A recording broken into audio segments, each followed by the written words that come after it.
Nous bénissons d'abord le Seigneur qui nous a donné l'opportunité d'être avec vous aujourd'hui pour partager la parole. Et ma prière est que le Seigneur vous comble de sa grâce et de sa bonté. Et que Dieu multiplie en votre faveur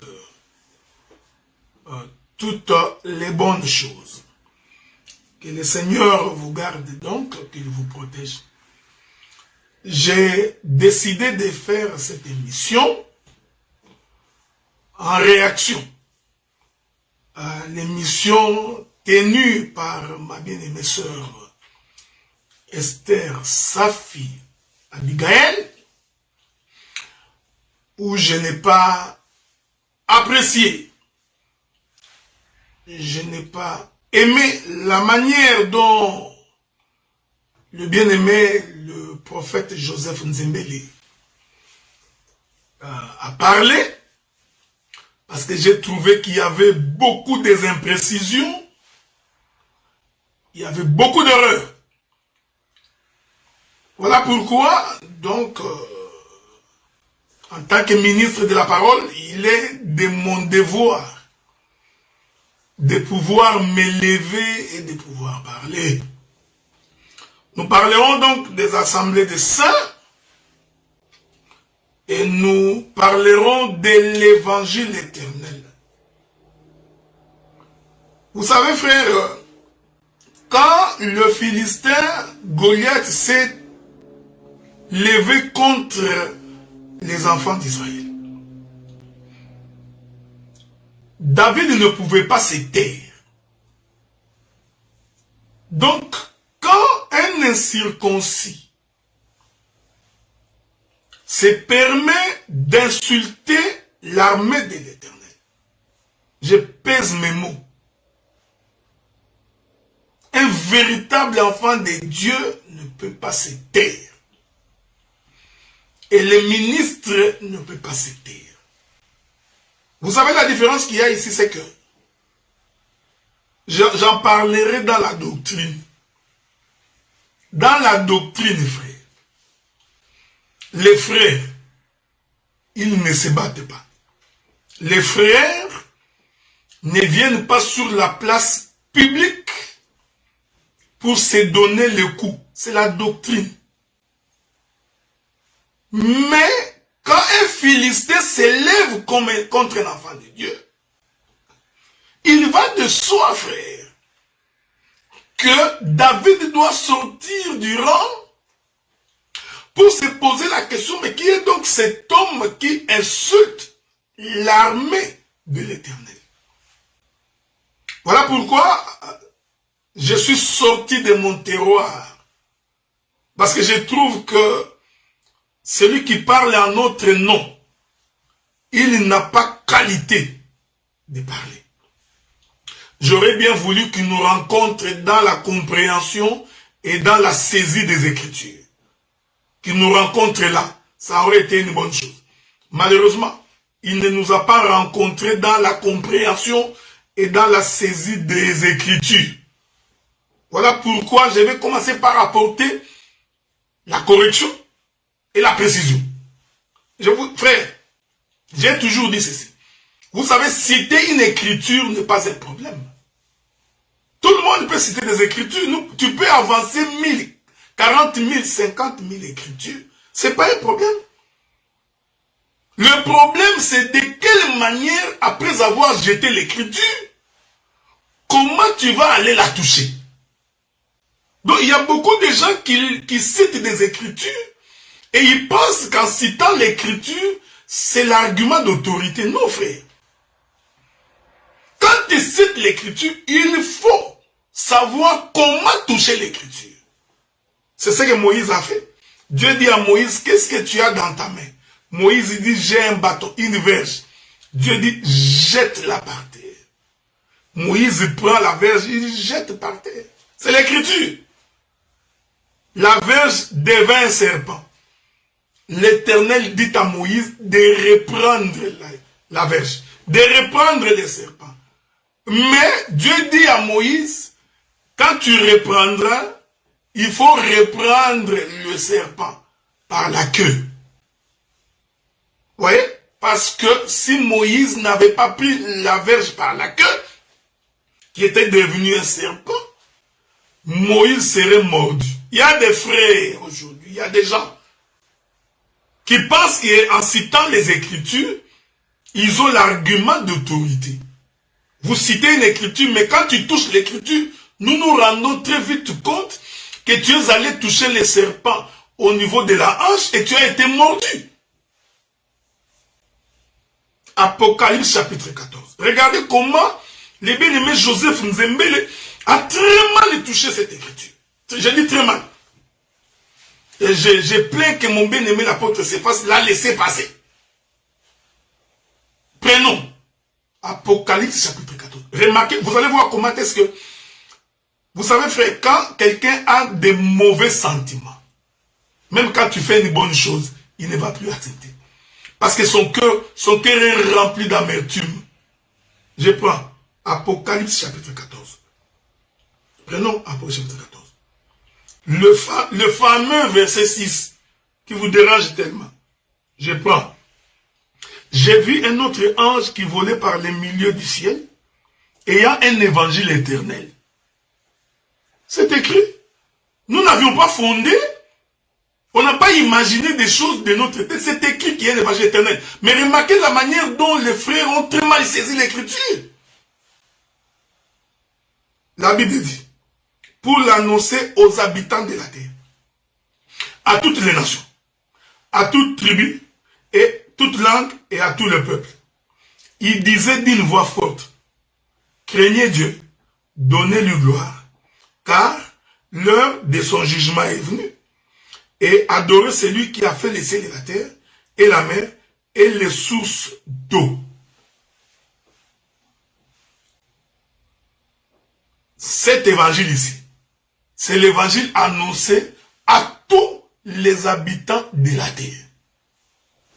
J'ai dit bien à tous les habitants. Regardez maintenant les frères. Il va toucher les livres de Luc.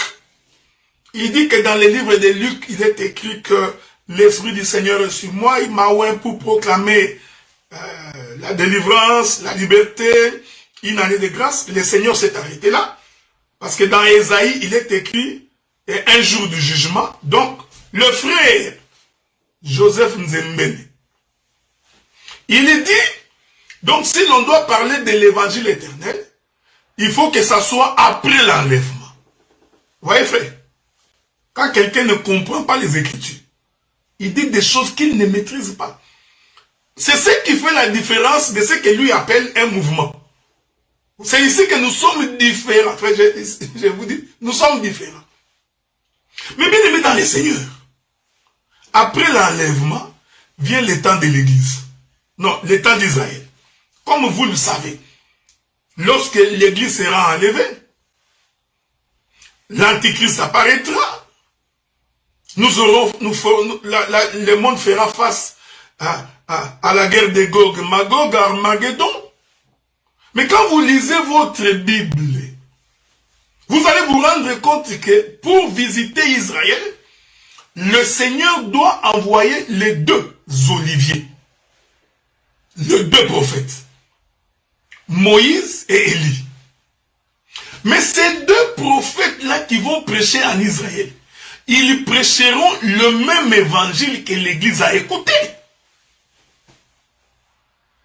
Est-ce que vous me suivez? Les deux prophètes ne vont pas aller fomenter, inventer un évangile. Non. Les deux prophètes, quand ils visiteront Israël, ils ne vont répéter que ce que nous enseignons. Ce que nous prêchons. C'est-à-dire que le même évangile qui est prêché aujourd'hui, c'est le même évangile qui doit être prêché après l'enlèvement en Israël. Je voudrais que vous me suiviez bien. Donc quelqu'un ne peut pas dire que l'évangile éternel de Apocalypse chapitre 14 verset 6 ne concerne que Israël, ça ne peut pas concerner l'Église. Ça c'est une fausseté. C'est pourquoi la Bible dit que si quelqu'un a un défaut dans l'œil, vous voyez, il ne peut pas servir. C'est écrit, tout ce que nous disons des choses qui sont bibliques. Essayez de ne pas dire que, je l'ai entendu dire que nous sommes agressifs. Non. Vous savez, quand on dit la vérité et que l'autre est dans la fausseté, celui qui est dans la fausseté, il est en train de croire qu'on est en train de l'agresser. On ne l'agresse pas. La Bible interdisait que si quelqu'un a un défaut dans l'œil, qu'il puisse servir. Or, les défauts dans l'œil t'empêchent de bien lire, de bien voir. Donc, quand quelqu'un a un défaut dans l'œil, sa vision est obscurcie. Voilà pourquoi il ne voit pas très bien les Écritures. Donc, Apocalypse chapitre 14, verset 6, cette écriture-là commence d'abord par le temps de l'Église. Parce que, au temps d'Israël, il n'y aura pas un nouvel évangile. Il n'y aura pas un nouveau message. Il n'y aura pas une nouvelle prédication. C'est pourquoi, parce que vous savez, quand quelqu'un ne comprend pas comment nous naviguons dans les Écritures, qu'il soit humble, qu'il s'assoie et qu'on enseigne. Remarquez, le Seigneur annonce sa mort et sa résurrection. Le Seigneur est ressuscité, il apparaît aux disciples. Pendant que le Seigneur apparaissait aux disciples, Thomas, l'apôtre Thomas n'était pas présent. Mais les autres disciples avaient déjà vu le Seigneur. Nous disons que ces disciples-là représentent tout un temps prophétique. Ces disciples représentent le temps de l'Église, le temps de la grâce. Mais écoutez, lorsque les disciples croisent Thomas, qui n'était pas là, ils informent Thomas que le Seigneur est ressuscité. Thomas dit non, je ne peux pas croire sans avoir vu de mes propres yeux et que j'ai mis mes doigts dans ses plaies. Ouais. Ce moment ici que Thomas ne croit pas, c'est le moment d'endurcissement. C'est le moment où Israël est tombé dans l'assoupissement. Est-ce que vous me suivez, frère? Suivez-moi bien. Donc, Thomas représente aussi une autre dispensation. Thomas, il représente, je voudrais vous dire, rassurez-vous, frère. C'est quand nous disons que les assemblées de saints, nous avons la doctrine. Frère, nous avons la doctrine. Et la doctrine nous apprend à ne pas venir nous attaquer à nos frères sur la place publique. C'est la chose que nous ne ferons jamais. Il faut vous rassurer. Mais quand un Égyptien lève le ton, eh bien nous sortons. Remarquez. Donc je suis d'abord en train de nettoyer ces incorrections. Nettoyer cette mauvaise présentation de l'écriture. La Bible n'est pas le français. La Bible n'est pas le français. La Bible n'est pas le français. Le diable a dit à Jésus, il est écrit. Jésus aussi a répondu, il est écrit. Donc la Bible, ce n'est pas le français. La Bible, c'est la pensée de l'écriture. Cette chose-là n'est pas donnée à tout le monde, frère. Donc, Joseph Nzembe nous a insultés. Lui, il a raison de nous insulter. Parce qu'il nous a insultés, mais gentiment, poliment. Donc, quelqu'un d'instruit, il va comprendre que le frère nous a insultés. Il nous a traités de ultra-conservateurs, extrémistes, je ne sais pas moi quoi, des églises de réveil. Nous ne sommes pas une église de réveil. Quand lui en parle, c'est bien. Mais quand nous parlons, il va dire que nous sommes agressifs. Non, il en a parlé. Alors, nous relevons les défis. S'il voudrait un partage contradictoire, on va le faire. Donc, il a mal interprété Apocalypse 14, verset 6. Cet évangile ici, éternel, doit être prêché et au temps de la grâce et au temps d'Israël. Israël ne peut pas écouter autre chose. Je venais pour dire. Donc, Thomas est une dispensation qu'il ne croit pas quand on lui apporte la nouvelle que Jésus est ressuscité. Mais quand Jésus est ressuscité, qu'est-ce qu'il a fait? Il n'a fait que répéter. Il dit, ce que tes frères avaient déjà vu, je te le montre. Thomas, viens donc placer ta main dans mes plaies. C'est alors que Thomas croira. Ces choses ici, que nous expliquons ici, je vous l'ai dit honnêtement, laissez mes témoins. Joseph ne peut pas voir ça, frère Nzembele. Il peut pas voir que quand le Seigneur est en train d'apparaître à Thomas, le Seigneur qui se présente devant Thomas là, il représente les deux oins. Tu vois? Parce que pour que Israël croie à l'évangile, il a besoin du témoignage de ces deux prophètes. Voyez-vous? Nous sommes ici dans la 70e semaine de Daniel. C'est pourquoi le Seigneur étend ses deux mains, il demande à Thomas de... Nous disons que les deux mains ici, c'est les deux prophètes frères. Je vais prendre encore d'autres exemples parce que c'est important pour que les gens comprennent ces choses. Donc ici, nous ne sommes ni agressifs, mais nous disons des choses dans l'exactitude. Frères bien-aimés, les choses de Dieu, nous ne faisons pas l'écuménisme. Il faut que nous aimions le comprendre que dans les choses de Dieu, l'écuménisme est prohibé. Ou c'est vrai, ou c'est faux. Ou tu es dans les vrais, ou tu es dans les faux. Il n'y a pas d'à peu près. Le Seigneur a dit, soit tu es chaud, soit tu es froid. Si tu es tiède, je te vomirai. Donc, nous les assemblées des saints, vous savez frère, il ne faut pas être étonné. J'ai quand même aimé son courage de reconnaître que les assemblées des saints constituent, selon lui, un mouvement fort. Oui, oui, nous sommes très forts. Nous ne sommes pas forts par nous-mêmes, non. Samson n'a pas déchiré les lions par sa propre force. Nous ne sommes pas forts par nous-mêmes, frère. Nous le sommes par la capacité que Dieu nous a accordée. Alors, il faudrait, à un moment donné, avec beaucoup d'humilité, considérer que, aujourd'hui, j'ai dit, frère, aujourd'hui, par les temps qui courent, le Seigneur nous a donné la connaissance, l'interprétation et l'explication de l'Écriture. Vous ne pouvez pas, il ne faut pas nous jalouser, frère. Alors, si quelqu'un veut nous combattre, qu'il nous combatte dans les Écritures. Qu'il ne vienne pas nous combattre sur les opinions.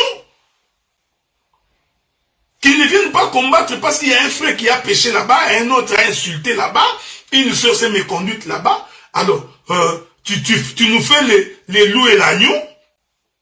L'agneau dit à le loup, non, ce n'est pas moi qui suis venu dans ta cour l'année passée parce que je n'étais même pas encore né. Les loups répondent, non, non, si ce n'est pas donc toi, c'est donc ton frère, dans tous les cas, je vais te bouffer. Non!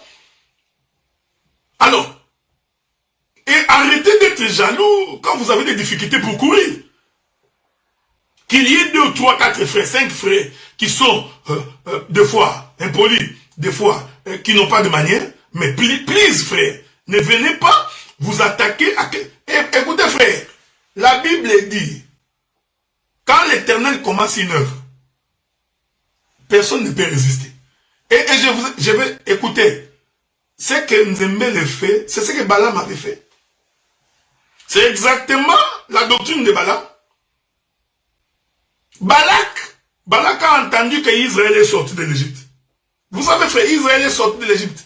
Au fur et à mesure que Israël avançait, aucune nation ne résistait contre Israël.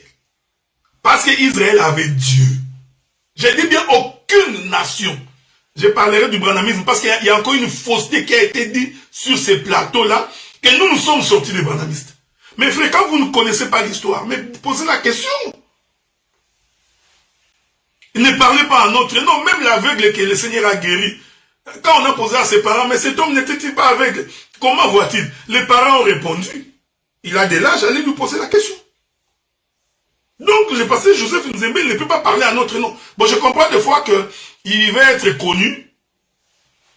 Donc, il s'est dit probablement que s'il fait un débat ou un partage avec Esther sur les assemblées des saints, donc comme lui-même a reconnu que nous sommes très forts, alors faisant un partage sur les sujets qui nous concernent, il va être connu. Mais nous n'avions jamais été connus sur base de ça.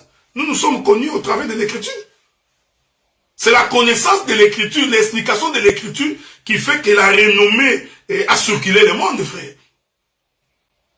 Donc, soyez en paix. D'abord, je voudrais te remercier pour ton témoignage, parce que tu as au moins témoigné qu'à Kinshasa, c'est impossible. Au Congo, nous avons envahi le Congo. Donc, personne ne peut aujourd'hui dire que l'évangile n'est pas au Congo, frère. Ça, c'est de la prétention. Les assemblées des saints. J'ai dit et je voudrais ici rassurer tous les saints. Vous savez, quand vous expliquez l'écriture, il faut bien expliquer l'écriture. D'abord, nous sommes saints parce que nous avons cru au Seigneur. Parce que nous sommes rachetés. Nous avons quitté le monde. Nous vivons dans la paix, dans la tranquillité. Nous sommes saints. Mais un saint, il a aussi une église locale.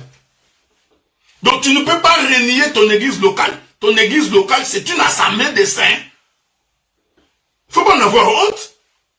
Parce qu'un frère s'est méconduit, toi tu vas avoir honte. Pourquoi? Nous sommes une assemblée locale qui s'appelle l'assemblée des saints. Mais c'est l'écriture. Pourquoi vous voulez refuser quelque chose les choses inscrites dans les écritures? Je vais vous donner. Je vais vous donner des éléments. Il ne faut jamais, j'ai dit bien frère, jamais avoir honte de porter l'étiquette d'un saint. Nous en sommes très fiers. Et nous sommes très fiers parce que Dieu nous a donné la bouche, comme dit le livre de Luc, une bouche devant laquelle personne ne peut résister. C'est pourquoi nous avions terrassé les branhamistes, ils sont tous tombés. Je vais revenir. Les branhamistes ont fait souffrir les églises de réveil. Ils vous ont fait souffrir, il faut reconnaître ça. Vous étiez incapable de vous tenir parce que vous étiez habitués à prêcher Jésus est bon, Jésus est ressuscité, Jésus lave les péchés, invoquer le sang de Jésus. C'est tout ce que vous saviez. Alors, quand les branhamistes ont commencé à parler sur les 7 sceaux, d'ailleurs très mal prêché, mais toutes les églises de réveil ont fui. Aujourd'hui, si vous respirez, aujourd'hui, frère, mais soyez quand même... Des fois, il faut être reconnaissant. J'ai toujours dit, frère, la reconnaissance est une vertu. Même si quelqu'un, celui qui m'a prêché l'évangile, est tombé dans un péché, je ne peux pas renier qu'il m'a prêché l'évangile. Non, ça c'est vraiment être de mauvais cœur. Si tu me poses la question, qui t'a prêché l'évangile, je vais te le dire, je te le répète à haute voix, le docteur Kalo Kabunda m'a prêché l'évangile. Je n'en ai pas honte, frère. Alors, cela veut dire que s'il a une faiblesse, ou 2, 3 faiblesses, que je renie quelque chose qui est évident, non. On ne peut pas renier l'évidence, frère. Les assemblées des saints, nous avions apporté la véritable compréhension de l'écriture. C'est pourquoi aujourd'hui, beaucoup de gens se sont ressourcés. Nous n'avions forcé personne. Nous présentions l'évangile. Libre à vous de croire ou de ne pas croire. Mais il y a beaucoup de prédicateurs qui nous ont écoutés, qui ont compris que non, non, non. C'est ça la bonne manière de voir les choses de Dieu. Apocalypse 14, verset 6 concerne et l'Église et Israël. Parce que tu ne peux pas séparer l'évangile pour dire que tu vois l'évangile. Il comprend ça en français. Et tu vois l'évangile éternel, et comme la Bible dit, concerne l'état d'Israël. Mais aujourd'hui, nous parlons de l'évangile de paix. Je ne sais pas moi qu'est-ce qu'il a encore raconté. Mais comment Israël peut écouter un évangile qui est contraire à ce que nous avons écouté? Mais ils ne seront pas sauvés. Donc, quand les frères Jean écrit ces choses, il dit, je vais vous dire ça, il dit, qui volait par les milieux du ciel. Je vais vous éviter des révélations parce que déjà là vous avez des difficultés. J'ai vu un autre ange qui volait par les milieux du ciel et a un évangile pour annoncer à tous les habitants de la terre, à toute nation, à toute tribu et toute langue et à tout peuple. Il disait d'une voix forte, craignez Dieu et donnez-lui gloire. Bien aimé dans le Seigneur. Mais pour craindre Dieu, il faut l'explication et l'interprétation de l'écriture. Ainsi, quand on croit, on donne gloire au Seigneur. Mais Israël va attendre que nous partions comme ça. Il faut lire le livre de Zacharie. La Bible dit que le Seigneur apparaîtra dans la maison d'Israël, meurtri, frappé. Alors ses frères vont lui poser la question, qui t'a donc fait ça? Qui t'a donc fait ça? Il dira, ce sont les fils de mon père. Et Israël va se repentir. Il se répand de quoi? Mais il se répand de l'œuvre de la croix. Donc, le même évangile qui nous est prêché aujourd'hui, c'est le même évangile qui va être prêché en Israël. C'est ce que nous appelons l'évangile éternel. Maintenant, quand nous disons le pourquoi de chaque chose, mais est-ce que c'est une chose inventée? Mais est-ce que les gens lisent la Bible? La Bible dit que Dieu a fait toutes choses avec un but. C'est écrit dans vos Bibles, frères. Chaque chose que Dieu a faite, toute écriture est inspirée de Dieu, utile pour corriger, censurer et enseigner. Donc, derrière chaque écriture, il y a une raison. Ce n'est pas nous qui inventons ces choses, bien aimés dans les Seigneurs. Ce n'est pas une invention. Derrière toute écriture, il y a une instruction, il y a une censure et il y a un enseignement pour corriger. C'est ce que nous appelons le pourquoi. Pourquoi Dieu a-t-il fait ça? C'est conformément à l'écriture qui dit que Dieu fait chaque chose avec un but. En quoi ça peut déranger? En quoi ça dérange? En quoi ça pourrait déranger? Donc, l'évangile éternel, que cela ne vous déplaise, mais nous voyons que ça vous déplaise juste par haine ou par jalousie. Je ne vois pas pourquoi ça devait vous déranger. C'est écrit dans la Bible. Tu peux t'en approprier si tu veux. Qui t'a empêché? Tu peux t'en approprier, prends le terme. C'est écrit dans vos Bibles. C'est l'évangile éternel. C'est cet évangile qui a quitté. C'est tout un homme. Là encore, ça va être difficile pour vous. L'évangile, c'est tout un homme qui a quitté l'éternité, qui est rentré dans les temps et qui rentre dans les temps. Je vous ai toujours dit ceci, frère. Un jaloux jette toujours les regards sur l'offrande de son frère. Quand tu vois quelqu'un qui a les regards tout le temps sur l'offrande de son frère, c'est un jaloux. Ça n'a pas commencé aujourd'hui. Caïn et Abel sont en train d'offrir. Caïn regarde l'offrande d'Abel, il voit qu'il a été exaucé. Ça l'énerve. La jalousie commence. Nous sommes une bénédiction pour le corps de Christ. Nous n'avons pas honte de le dire. Nous, les assemblées des saints, nous sommes une bénédiction pour le corps du Christ. C'est une promesse.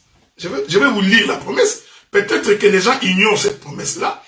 C'est comme ça qu'il parle comme ça. Laissez-moi vous trouver cette promesse-là. Ok? Avec votre permission, je vais vous trouver la promesse. Ce sont des choses qui sont dans la Bible. C'est une promesse. Tu ne peux pas renier une promesse de Dieu. Attendez. Je ne sais pas si je vous trouverai l'écriture. Il y a des faits. Vous savez, je profiterai pour dire des choses que j'ai des choses à dire ici. C'est une promesse que le Seigneur a faite. Et la promesse, on ne peut pas la refuser. Nous prenons Daniel chapitre 12. C'est que nous vivons, quand tu lis les signes des temps, tu vas te rendre compte que nous nous approchons vers la fin. Daniel chapitre 12. Je vais lire pour toi. À partir du verset... Laissez-moi commencer par le verset 2. Plusieurs de ceux qui dorment dans la poussière de la terre se réveilleront les uns pour la vie éternelle et les autres pour l'opprobre et pour la honte éternelle. Ceux qui auront été intelligents brilleront comme la splendeur du ciel. Ceux qui auront enseigné la justice à la multitude brilleront comme les étoiles et à toujours et à perpétuité. Verset 4. Toi, Daniel, vous devriez nous remercier, frère. Vous, les églises de réveil, mais remerciez-nous. Honnêtement, frère, mais je ne sais pas si c'est qu'est-ce qui vous arrive. Remerciez-nous parce que grâce à nous, vous avez augmenté votre connaissance. Quand j'ai dit nous, des fois, tu vas encore dire que c'est de l'orgueil. Quand nous disons nous ici, nous voulons dire nous avec le Saint-Esprit. Quand nous disons nous avec le Saint-Esprit, ce n'est pas mauvais. Paul a dit ça. Pierre a dit nous et le Saint-Esprit. On ne peut pas refuser de dire nous. Nous, c'est une écriture. Pierre, il a dit nous et le Saint-Esprit. Nous et le Saint-Esprit, frère. Il dit ceci. Toi, Daniel, tiens secrète ces paroles. Scelle les livres jusqu'au temps de la fin. Plusieurs la liront. Et la connaissance augmentera. Nous sommes au temps où la connaissance est en train d'augmenter. Vous allez voir que quand la connaissance augmente, c'est aussi en fonction de la génération. Nous ne pouvons pas prêcher aujourd'hui comme à l'époque où nous prêchions il y a 20 ans, 25 ans passés. Parce que plus nous avançons vers Cana, plus la connaissance augmente. Et quand la connaissance augmente, elle envahit la fausseté. Qu'est-ce que vous voulez qu'on dise? Parce que les faux mouvements, Dieu a dit, si cette œuvre de Dieu, vous la combattez inutilement parce qu'elle va prospérer. Et vous savez, quand nous avions commencé ces choses ici, quand nous disons encore la chose, ça vous énerve. Mais quand nous avions commencé à servir le Seigneur, aucun d'entre nous ne s'imaginait où nous sommes aujourd'hui, frère.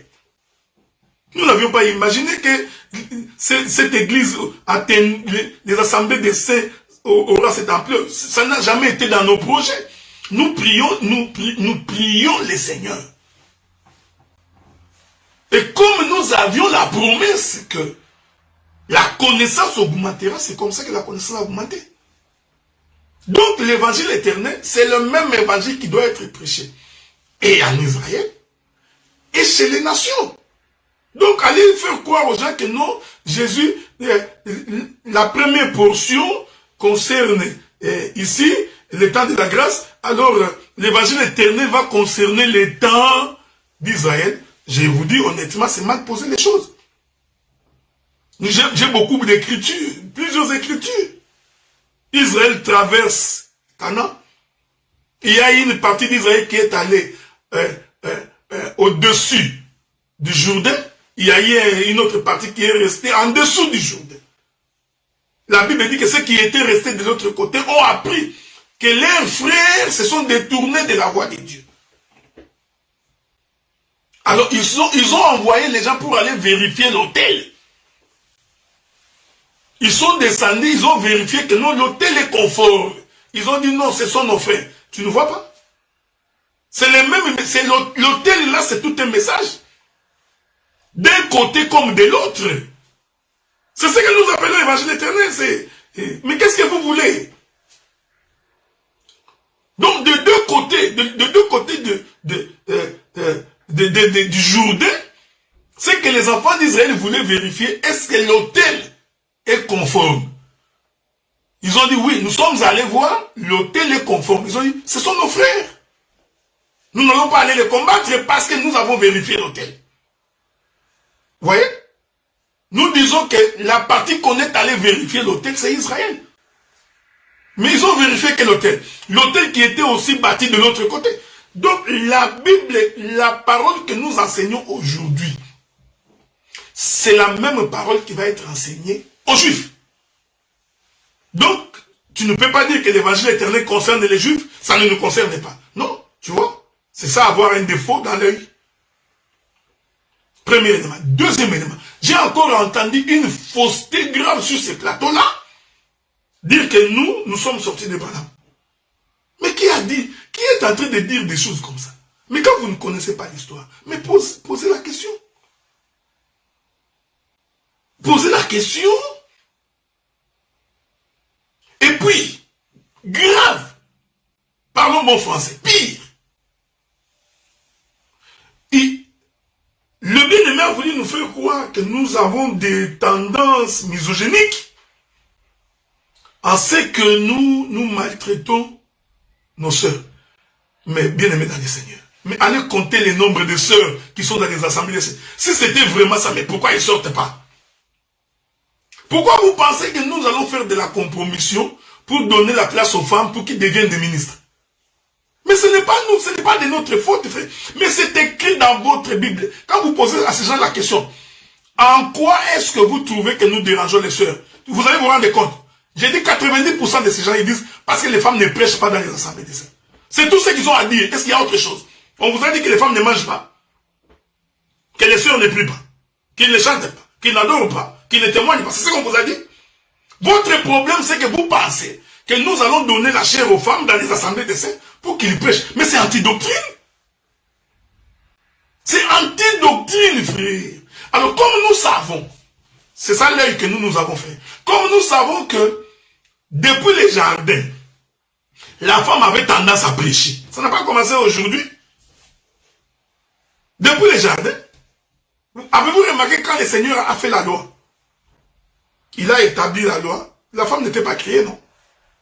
La femme a parlé avec Adam. Vous pensez que c'est gratuit? Je vous ai toujours dit que Dieu n'a jamais parlé à la femme. Ce n'est pas une tendance misogynique. Ce n'est pas ça du... Non, mais écoutez, mais c'est quand même exagéré ça. Et tu penses qu'en parlant comme ça, tu vas t'attirer la foule de femmes qui veulent prêcher, qui ont animé par des mauvais sentiments diaboliques, et bon, ben bien, tu peux les conduire si tu veux. Nous sommes respectueux de ce que la Bible dit et de la doctrine. La doctrine, frère, elle est identique dans l'Ancien Testament et dans le Nouveau Testament. La doctrine, dans l'Ancien et dans le Nouveau, identique. Alors quand on n'a pas l'œil, eh bien, on va dire que nous sommes en train de... C'était faux. Et la sœur ça va essayer d'appuyer ça, non. Regardez, frère. Dieu, quand il donne la loi, le commandement, je donnerai plusieurs éléments. Je vais courir vite pour que vous voyez. Dieu a donné la loi, les garants de la loi. C'est lui qui prêchait dans les jardins, qui a donné les noms. C'était Adam. La femme n'était pas encore manifestée. Parce que vous ne voulez pas qu'on parle. Ce n'est pas dit que nous refusons que les femmes parlent de Jésus. Non, elles peuvent parler de Jésus. Mais nous refusons que quand nous nous assemblons dans une assemblée de saints, que nous voyons une femme prédicatrice. Ça n'arrivera jamais.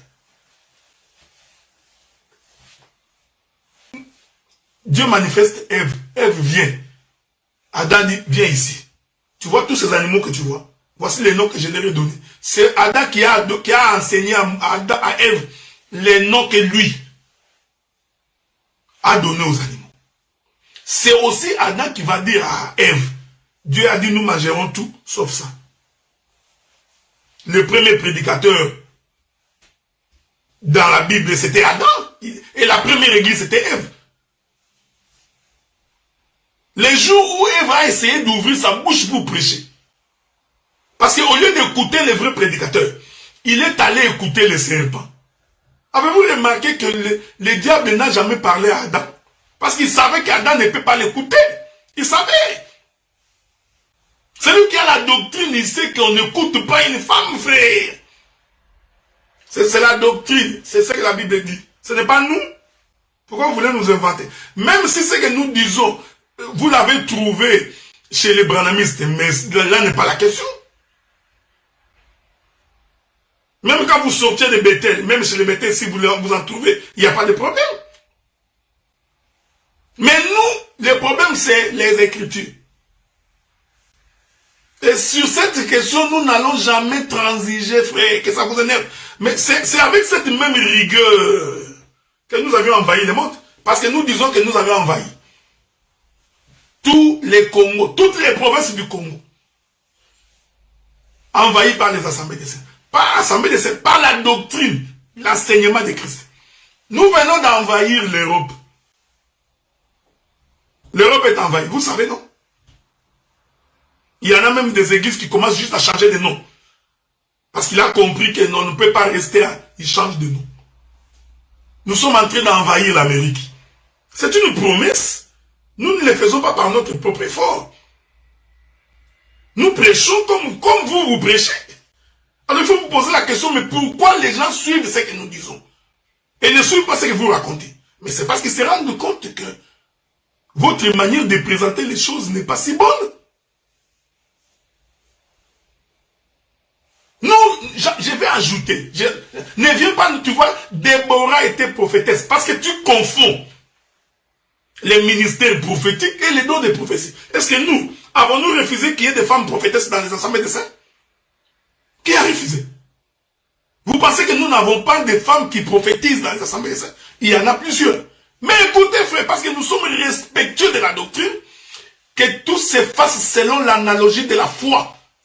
Ce n'est pas parce que tu as un don de prophétie, une sœur, que ça te donne le droit de commencer à diriger les gens. Je précise, frère, les assemblées des saints sont une bénédiction. Et vous le savez, dans vos forts intérieurs. Vous le savez. On ne peut pas compter le nombre de prédicateurs que nous avions, que cet évangile est allé ramasser, qui ont compris que ce qu'ils confessaient était des faussetés, qui ont cru à cet évangile. Et aujourd'hui, on ne peut pas venir saper ça, frère. Je vais vous dire une histoire. Vous savez, un jour, David a péché contre Dieu. Dieu pose la question à David, dit, David, tu vas choisir la punition. Ou c'est moi qui te frappe, ou je t'envoie chez les Philistins. David était un prophète. David a compris que Dieu, tu ne peux pas m'envoyer chez les Philistins. Non. Donc un Philistin ne peut pas venir corriger un juif. Ça n'existe que dans les groupes de prière. Je vais revenir sur l'histoire des groupes de prière. Pourquoi nous disons que ces églises sont des groupes de prière? C'est par rapport aux Écritures. David a compris que lui, Dieu ne peut pas l'envoyer chez les Philistins. Les Philistins ne peuvent pas corriger un juif. Les Philistins ne font que combattre. Retenez ce que je dis. Retiens bien ce que je dis. Les Philistins combattent. Ne corrigent pas. David a dit au Seigneur, non, tu ne peux pas m'envoyer chez les Philistins. Parce que les Philistins ne peuvent pas me corriger. Les Philistins vont chercher ma mort. Je préfère que toi, le Seigneur, que tu puisses me frapper. Vous voyez, je vais balancer la nuée.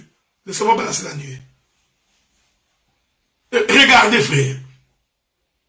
Donc, un Philistin ne peut pas se tenir debout et dire qu'il va nous corriger, nous. C'est comme si nous ne voyons pas. C'est anti-doctrine. Tu ne t'associes pas avec un Philistin pour tuer ton frère. David dit, ô Éternel, je préfère que toi, tu puisses me frapper. Donc, c'est pourquoi nous disons, les frères se corrigent à l'intérieur de la maison. Parce que la main de Dieu qui corrige David, c'est le ministère. Vous voyez? Là, je sais que tu vas me donner l'écriture qui dit, voilà, la Bible dit que Dieu a mis tout autour des enfants d'Israël cette nation. Quand Israël voulait sortir, donc les nations ne venaient pas corriger. Les nations venaient pour combattre. Mais je préfère ne pas prendre des altitudes. Parce que les gens ont beaucoup de difficultés pour nous comprendre.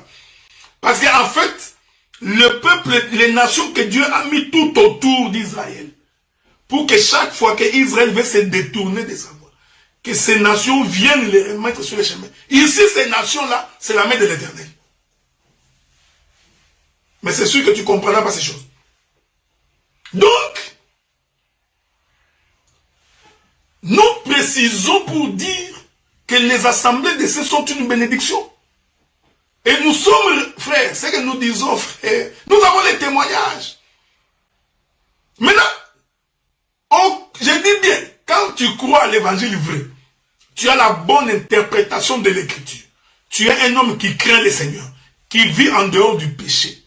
Aucun pouvoir de l'ennemi ne peut résister contre toi. Combattre les assemblées de ces, tu finiras par tomber. Parce que nous ne sommes pas une secte. Bon, d'ailleurs, frère, d'ailleurs. Est-ce que quand on dit qu'on est une secte, c'est mauvais? Attends, je vais vous trouver l'écriture. Il y a des gens qui pensent que quand il dit un mot, ça va nous énerver, nous allons perdre le contrôle. Attendez. Il faut pas. Je crois que probablement que si on le définit en français, bon, c'est normal parce qu'il est défini en français. Attendez, je vais vous donner une bonne écriture. Une bonne écriture. Non. Nous disons ceci, frère, parce qu'à un moment donné, on se rend compte que les gens commencent à oublier très vite. Il ne faut pas oublier très vite, frère. Je vais vous lire deux, trois écritures. Actes des Apôtres, chapitre 24, verset 5. Prenons ça. Nous avons trouvé cet homme qui est une peste, qui excite des divisions parmi tous les juifs du monde, qui est le chef de la secte des Nazaréens. Et ça a commencé aujourd'hui. Et ça a commencé aujourd'hui. Que l'on dise à ceux qui sont dans la vérité qu'ils sont une secte. Est-ce que vous pensez que c'est étonnant? Pourquoi est-ce que les apôtres dérangeaient les autres? Parce que les apôtres avaient la vérité et étaient dans la fausseté. C'est comme ça qu'ils l'ont traité de secte. Je vais encore t'ajouter une autre écriture.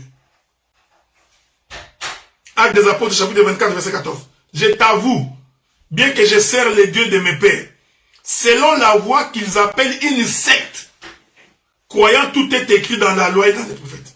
Je t'ajoute une autre écriture.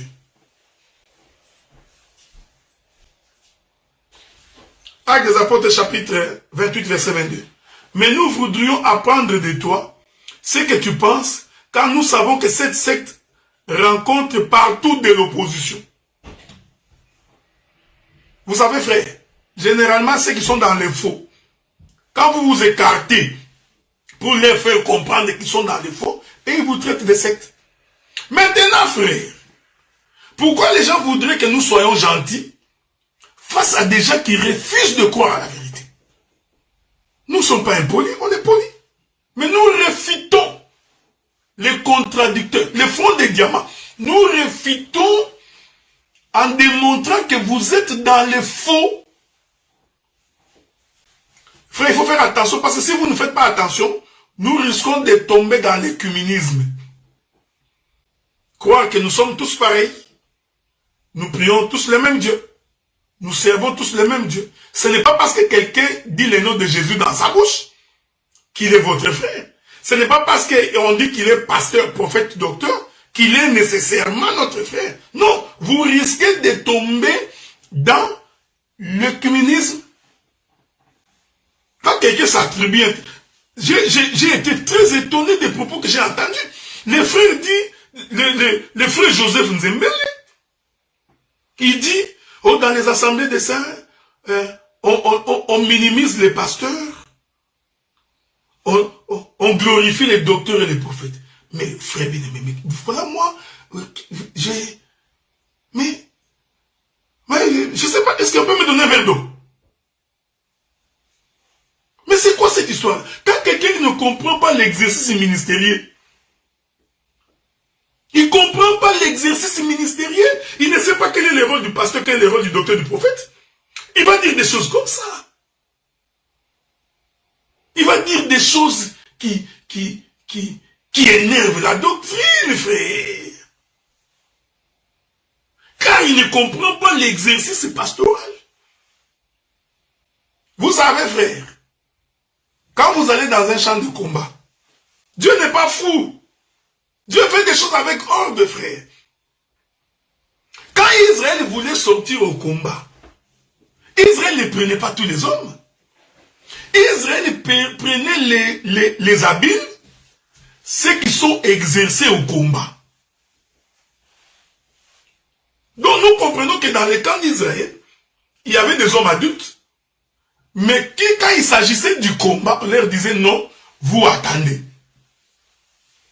Quand nous entrons dans les champs évangéliques comme ça, frère, il y a les ministères de combat.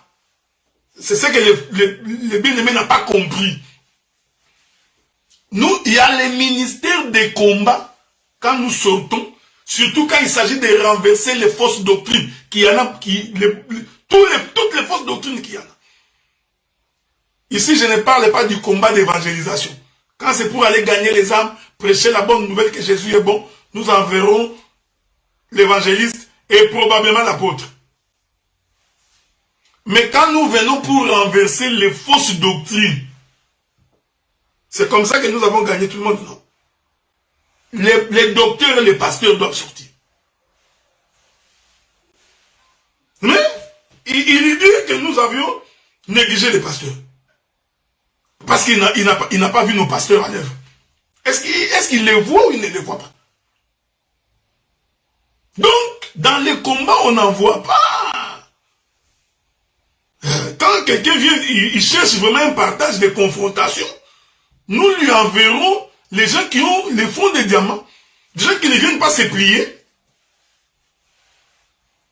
Hein? Donc on ne peut pas envoyer des gens qui viennent dire est-ce que le roi remportera la guerre? Amen, amen. Non. On va envoyer Naboth. Il dit pour rien au monde, je ne céderai l'héritage de mes pères. Non. Pour rien au monde, frère. Maintenant, encore une fausseté qui a été dite sur ce plateau-là. Que nous sommes les branhamistes. Je vais nettoyer ça calmement maintenant. Nous ne sommes pas sortis des branhamistes. Ça c'est quoi? Les branhamistes vous ont malmenés. Ils vous ont tellement malmenés parce que vous n'aviez pas la connaissance des Écritures. Quand les branhamistes sont en train de prêcher sur la sémence du serpent, tellement que vous n'aviez pas d'argument.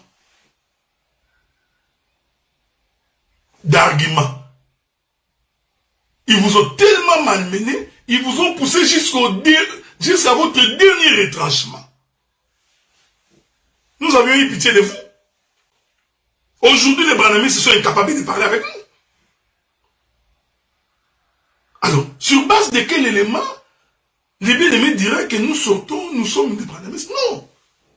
Si les branhamistes se voient la tête et que nous, les sœurs également se voient la tête, vous dites que c'est ça, nous sommes comme les branhamistes. Mais frère, mais c'est écrit dans la Bible que la femme qui prie ou qui prophétise, la tête non voilée déshonore son chef. Est-ce que c'est nous qui avons écrit cette Bible? Donc si un branhamiste le fait, mais regardez frère, mais les Mpévalons aussi, les femmes se voilent, non? Les sœurs des catholiques, pourquoi vous ne nous avez pas rapprochés des catholiques aussi? Les kimbangistes aussi, les sœurs se voilent, non?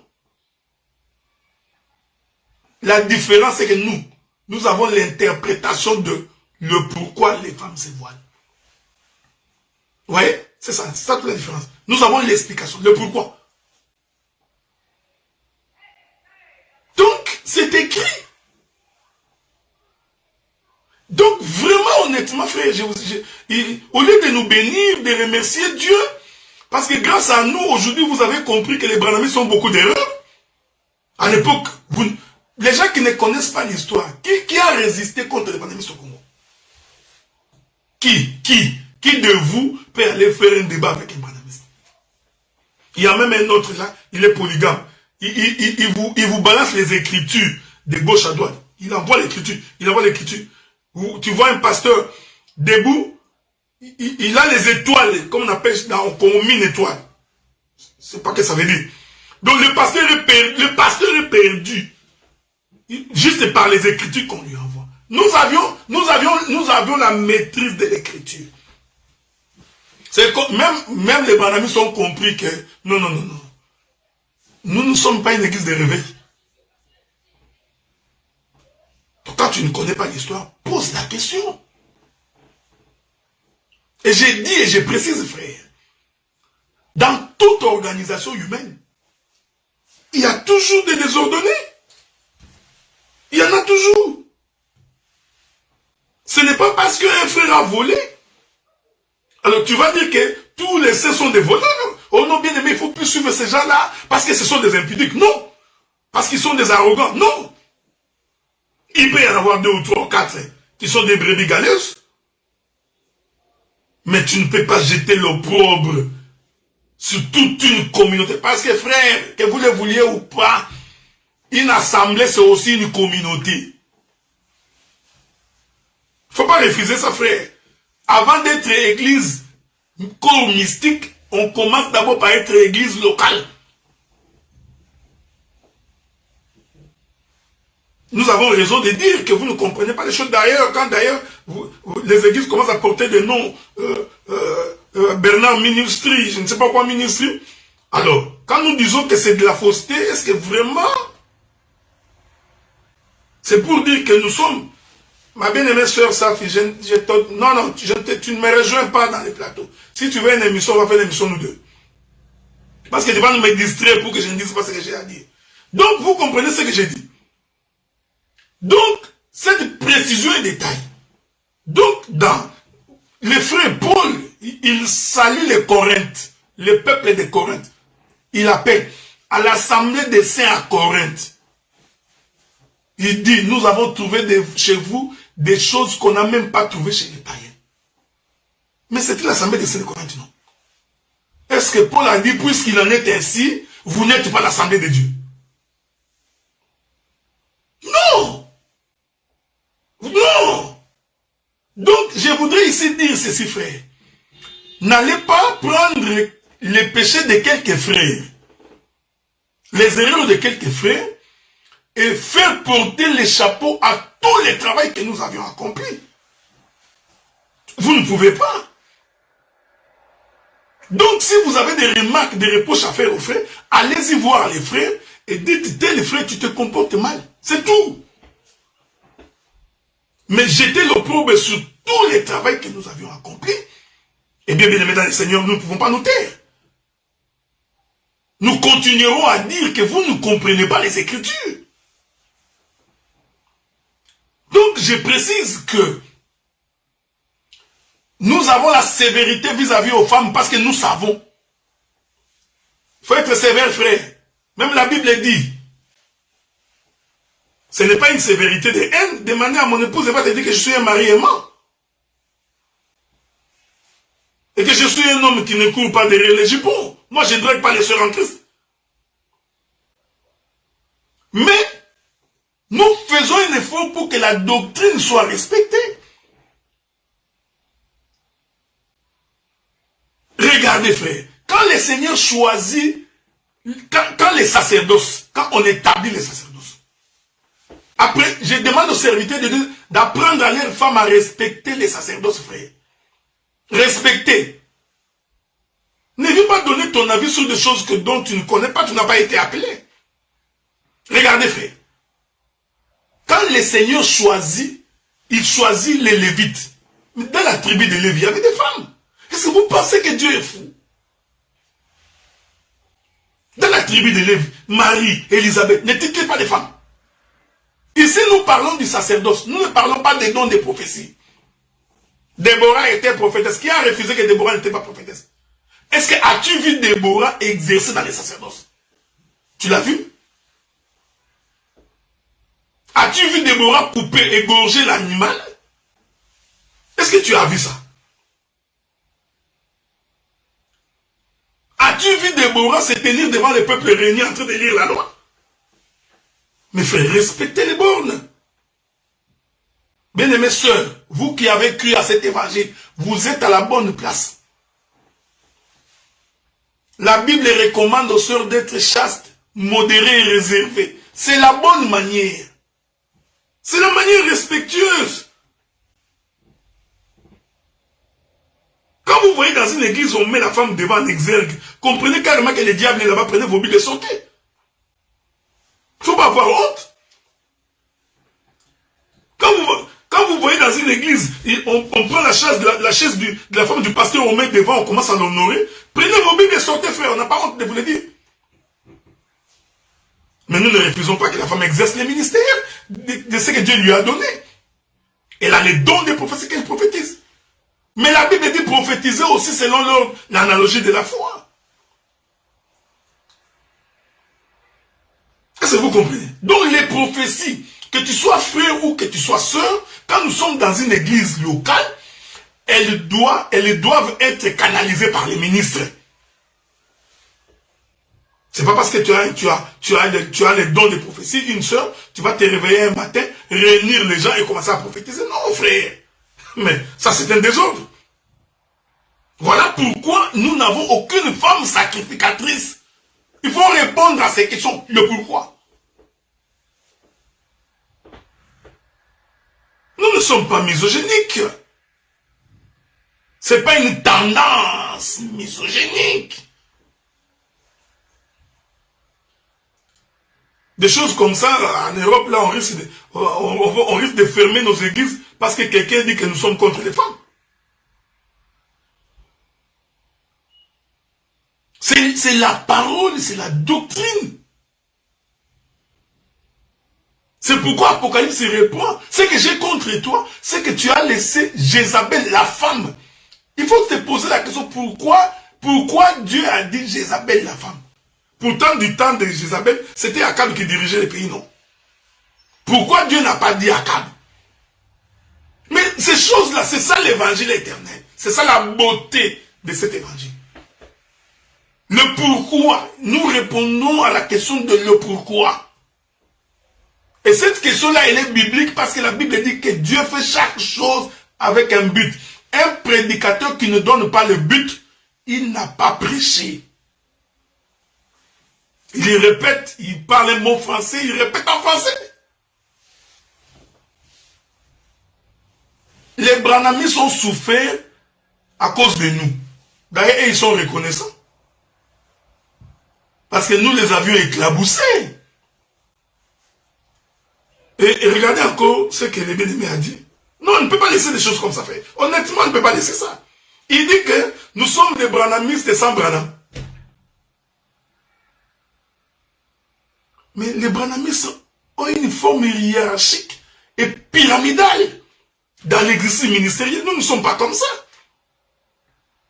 L'église locale de Gatineau n'a pas un super ministre qui les commande, qui doit se trouver quelque part aux États-Unis ou se trouve quelque part en Afrique.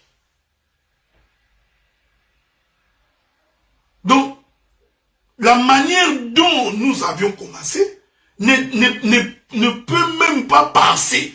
Ça ne peut même pas arriver. Et ça n'arrivera pas parce que ce n'est pas ce que nous avons comme idée. Il y a un frère qui m'appelle ici. Regardez ce que nous disons, frère. Donc, nous ne sommes pas le Branham. Non, ce qui est vrai, c'est que les branhamistes vous ont fait souffrir parce que vous ne connaissiez rien. Ils vous ont fait souffrir. Quand ils enseignaient sur la semence du serpent, ils vous expliquent des choses. Les 7 âges de l'église, d'ailleurs, qui sont mal expliqués, les 7 sceaux, vous ne compreniez absolument rien. Il y a même des gens aujourd'hui dans les églises, quand tu dis 7 sceaux, 70 semaines de l'année, ils ne comprennent rien. 7 semaines ont été fixées sur ton peuple. Lui, il compte la semaine, lundi, mardi, mercredi, jeudi, vendredi, samedi, dimanche. Tu vois, c'est normal que vous avez souffert. C'est nous. Je l'ai dit, sans risque d'être contredit, c'est nous. Les ministres des assemblées. Maintenant, frère, mes frères, dans toute région, dans tout environnement, il y a toujours un début. Nous ne sommes pas tombés du ciel, frère. Vous voulez qu'on dise quoi? On n'est pas tombé du ciel. Nous avions émergé dans une côte. Même les apôtres, frères, ont émergé du judaïsme. Pourquoi vous voulez que nous tombions du ciel? Non.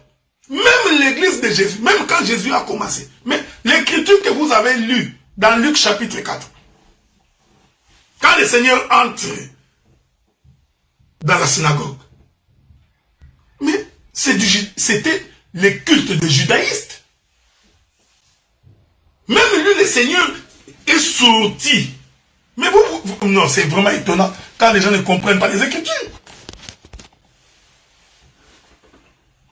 C'est vraiment étonnant. Donc, dans l'histoire, il est tout à fait normal, à un moment donné, nous naissons. Nous trouvons des faussetés. À un moment donné, Dieu nous tire de cette fausseté et il commence quelque chose. Ici, je parle localement. J'ai dit localement. Si vous venez au Canada aujourd'hui, vous n'allez quand même pas dire que l'église des saints du Canada a commencé quelque part. Non.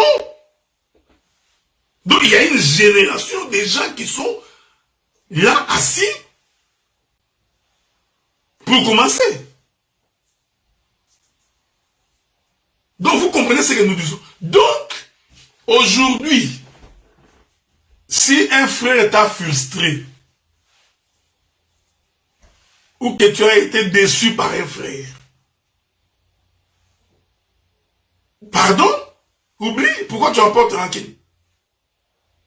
Pourquoi il faut le répéter à tout bout de champ? Pourquoi? Nous disons Il y a des erreurs partout. Sauf que nous n'avons pas l'habitude d'aller regarder l'offrande de gens. Parce que notre offrande est agréée. Mais un homme jaloux va toujours regarder l'offrande de l'autre. Je vous avais toujours dit, frère, si aujourd'hui les gens parlent des assemblées des saints, parce qu'ils ont compris que nous sommes un fruit mûr. Ils ont compris. Quand, vous savez, frère, regardez. Même si aujourd'hui vous ne l'acceptez pas, mais dans vos chambres, quand vous vous asseyez vous-même, vous savez que l'évangile que vous prêchez là, vous l'avez pris des assemblées des saints. Beaucoup l'ont pris des assemblées des saints. Ce sont les prédicateurs des assemblées des saints. Nous ne disons pas que nous sommes parfaits. Nous ne disons pas que nous n'avons pas d'erreur. Non, ce n'est pas ce que nous disons. Mais nous disons au moins, Dieu nous a éclairés suffisamment. Suffisamment, frère. Et nous ne l'avions pas demandé. Nous n'avions pas cherché. On n'a pas couru. Dieu nous a fait grâce, frère. Alors, ce que je voudrais vous demander, c'est profiter de cette grâce. Tout simplement. Profite, monte sur l'arbre des sycomores, monte. Tu peux me devenir plus grand que nous. C'est pas grave. Mais il faut reconnaître que les assemblées des saints, que les gens ont commencé à vouloir critiquer aujourd'hui, font la fierté de l'évangile, frère. Nous avons des invitations partout dans le monde, non pas à cause des miracles, non pas parce que nous faisons tomber des gens. Non. Il y a des gens qui ont circulé le monde à cause de la veste. Lui, il fait la veste, les gens tombent. On la paye. Bon. Il y en a d'autres avec des faux miracles, et il fait des vidéos. Nous, on ne présente pas de fausseté. On ne mélange pas les images pour attirer l'attention des gens. Tout ce que nous avons fait, c'est présenter l'évangile.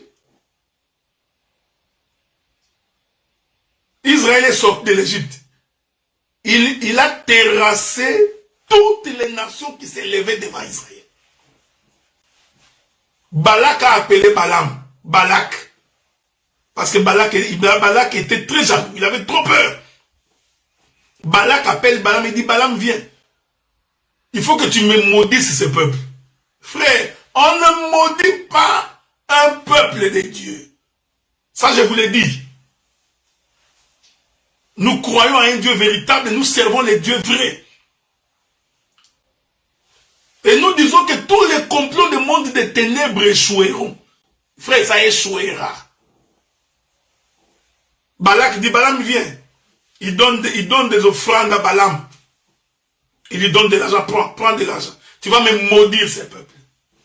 Prêche l'évangile, frère. Arrêtez de vouloir combattre ceux qui croient à l'évangile. Balaam, il va sur une montagne.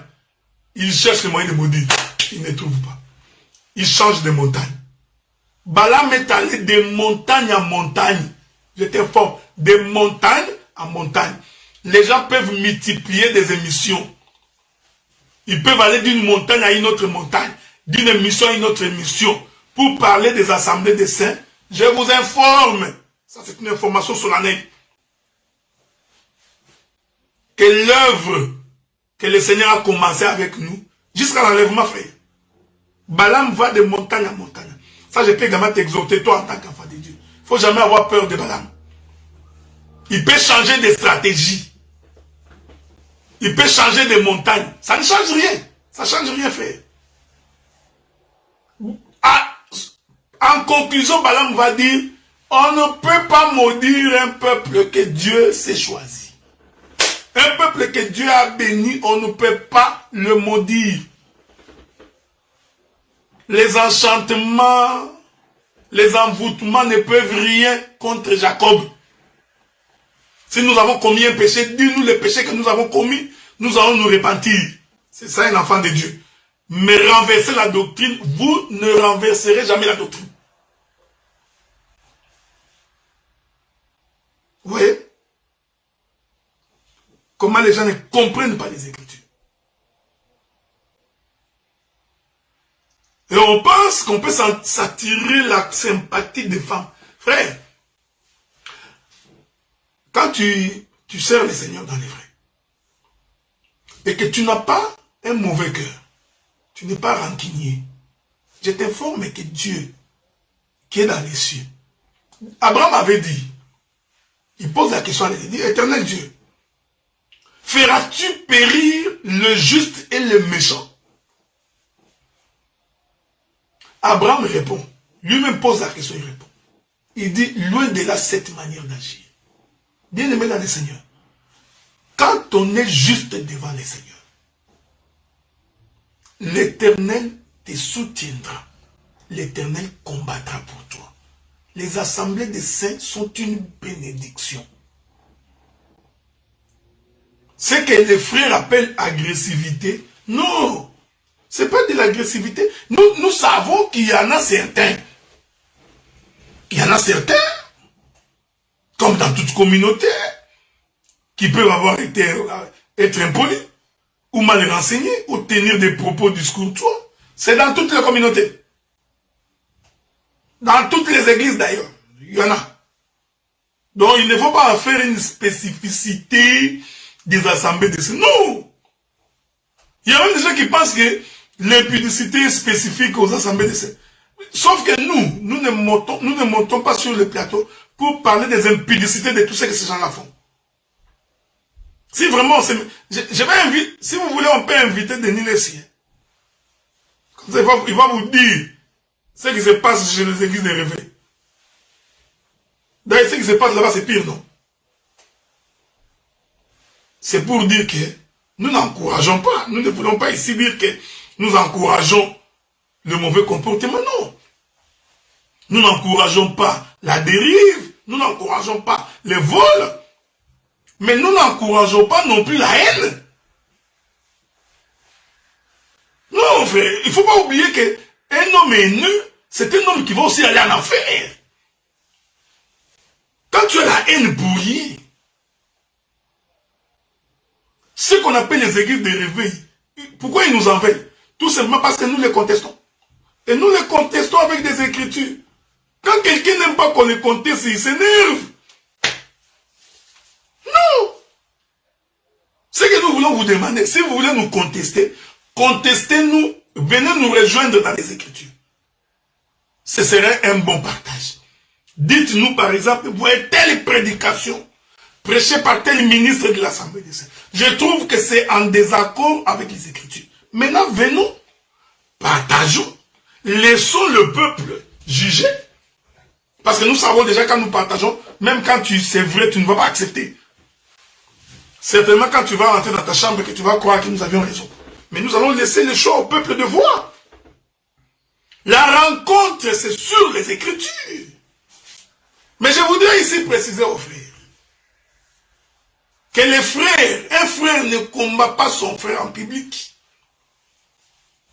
Voilà pourquoi il y a des choses, de fois, nous nous réservons de les dire en public quand nous considérons qu'il s'agit de notre frère.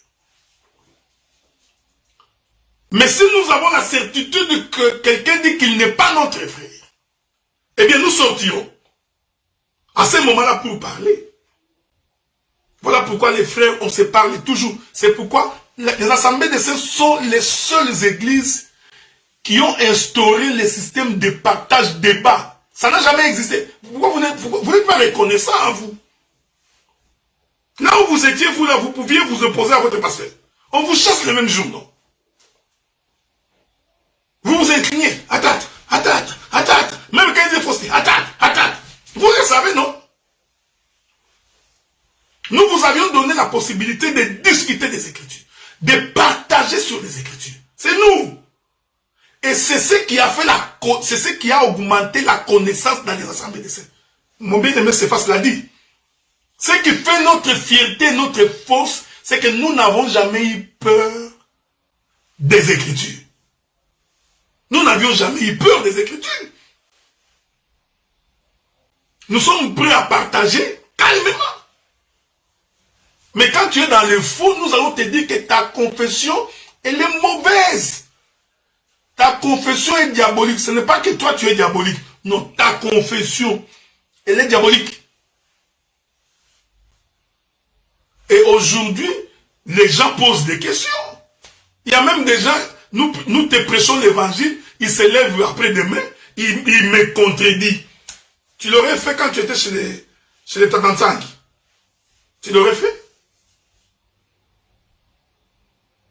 Vous voyez?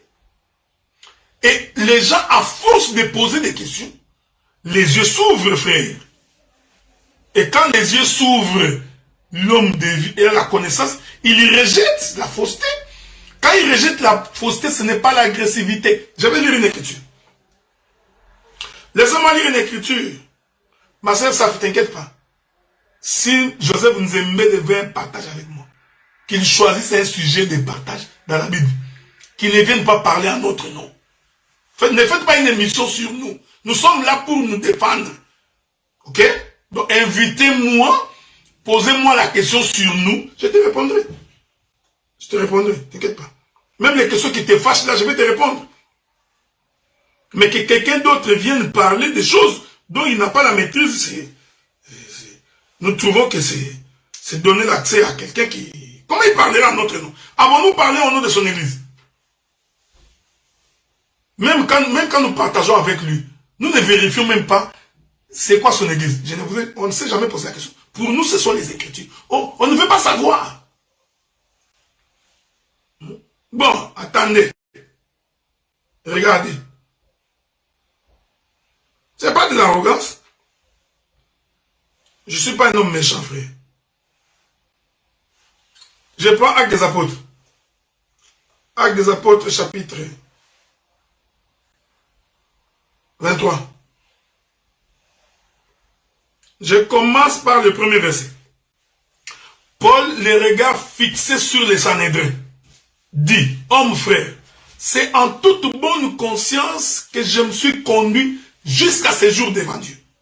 Les souverains sacrificateurs Anania ordonna à ceux qui étaient près de lui de les frapper sur la bouche. Alors Paul lui dit, Dieu te frappera, muraille blanchie. Tu es assis pour me juger selon la loi. Tu violes la loi en ordonnant qu'on me frappe. Ceux qui étaient près de lui disent, tu insultes les souverains sacrificateurs de Dieu. Et Paul dit, je ne savais pas, frère, que ce fut le souverain sacrificateur. Car il est écrit, tu ne parleras pas mal au chef de ton peuple. Pourquoi j'ai pris cette écriture? Tu n'as pas compris? Parce que Paul savait que si cet homme est véritablement souverain sacrificateur, s'il était souverain sacrificateur, les choses que j'enseigne, il allait comprendre que ce que j'ai dit est vrai. Mais le souverain sacrificateur, il était dans le faux. Hein? Pendant qu'il jugeait Paul, lui, le souverain sacrificateur, il était dans le faux. Mais il s'est quand même permis le luxe de juger celui qui est dans les vrais. C'est ce qu'on appelle le courage. Courage avant la boudin. Donc, il y a des sujets, quand nous mettons sur la table, il y a des gens qui ne peuvent pas comprendre. Alors, l'humilité voudrait que vous vous asseyez quand même pour écouter. Quand quelqu'un est dans le faux, il est dans le faux. Ce n'est pas une insulte. Quand nous disons que ce que vous faites n'est pas conforme aux Écritures, si ce n'est pas le cas, il faut nous l'éprouver par les Écritures.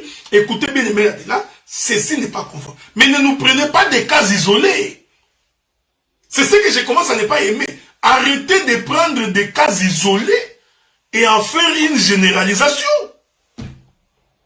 C'est de l'induction. Raisonnement par induction. On a appris ça dans les cours de logique. La logique cartésienne. Avec René Descartes. Tu ne fais pas l'induction. Tu pars d'un cas, tu généralises. Non. 3, 4 frères, 5, 6 frères. Frères, vous ne pouvez pas compter le nombre des assemblées de saints. Alors, s'il y en a 2, 3, 4 personnes, essayons de ne pas généraliser. Ce n'est pas une bonne manière de présenter les choses. Parce que cette manière-là prouve que vous avez des difficultés. Prouve que nous sommes devenus envahissants. C'est une promesse que nous allons élargir les tentes. Élargir les tentes ici, ce n'est pas... Hein, non. La connaissance que Dieu nous a donnée est en train d'envahir le monde. C'est une promesse faite à Daniel. Et personne, et puis je vous dis, les générations qui viendront après nous, ils auront encore beaucoup plus de connaissances. Donc, c'est une promesse, bien-aimés dans le Seigneur. Donc, les assemblées des saints sont une communauté. Oui. Tu ne peux pas refuser ça. Pourquoi tu veux refuser ça? Arrêtez de spéculer. Tu vois, assemblée des saints. L'assemblée des saints, c'est... Oui, mais tu dois d'abord avoir une communauté locale. Là où Dieu a établi les ministres qui t'enseignent localement d'abord.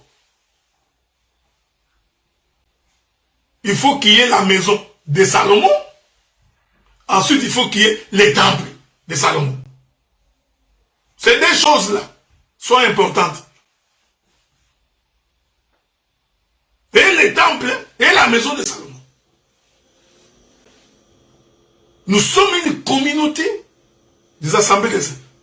Nous, notre fondement, c'est la parole, la doctrine, les écritures. Ça, c'est nous. Nous, ce n'est pas ta tête, la forme de ton nez, la couleur de tes vestes qui nous intéresse. Non. Nous, les écritures. C'est pourquoi, quand nous considérons que chez notre frère, quelque chose ne va pas, nous allons pour vérifier. Frère, écoutez, c'est ça les assemblées des saints. Pendant que je suis ici au Canada, si je fais des choses qui ne sont pas conformes aux Écritures, un autre ministre qui est en Ouganda, il a le droit de m'appeler pour me dire, j'ai vu chez toi des choses qui ne sont pas correctes. Je ne peux pas me fâcher. Je vais m'expliquer. Je vais lui faire, regardez par rapport à ce que tu vois par rapport à la marche que nous faisons pour telle ou telle raison, nous parlons. Il ne peut pas devenir mon ennemi parce qu'il a trouvé que je suis en train de bâtir un hôtel qui n'est pas conforme à la doctrine. C'est ça les assemblées des saints. C'est pourquoi quand nous nous déplaçons, nous n'avons pas honte, nous n'avons pas de limites. Que je débarque à Kingasani dans une assemblée des saints, j'entre, je suis chez moi. Et les frères aussi savent qu'il est chez lui. C'est ça nous. C'est ça, nous, c'est ça l'écriture de veiller les uns sur les autres. Nous veillons pour que la doctrine soit respectée. Le salut est individuel et communautaire. Vous voyez, le salut, il est communautaire et individuel. Les deux. Quand Israël se déplaçait, frère, il se déplaçait tout un corps. Ruben ne pouvait pas partir laisser les Dan, les Issachar. Non. Quand Judas commence la marche, tous les frères, ils se déplacent comme tout un corps.